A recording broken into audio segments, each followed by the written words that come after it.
I don't really know what comes next. I'm just doing my best, even though I'm so stressed out. Everything just feels like a test that I fail, so depressed when I can't seem to get out. But something deep inside won't let me quit. I swear that I'm inspired by all this shit.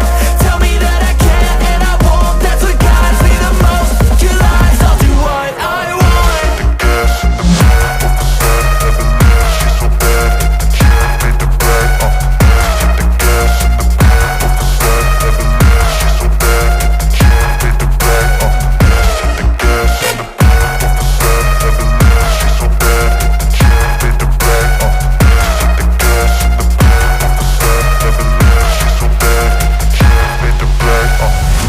I'm inspired by thirst, I'm inspired by worth.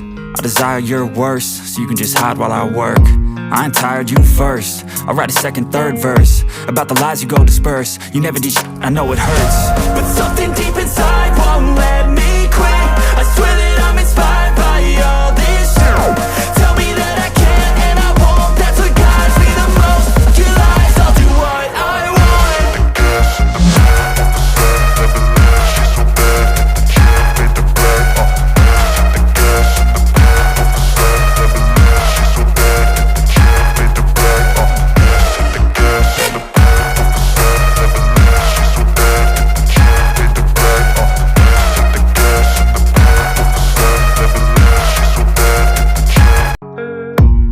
I don't really know what comes next. I'm just doing my best, even though I'm so stressed out.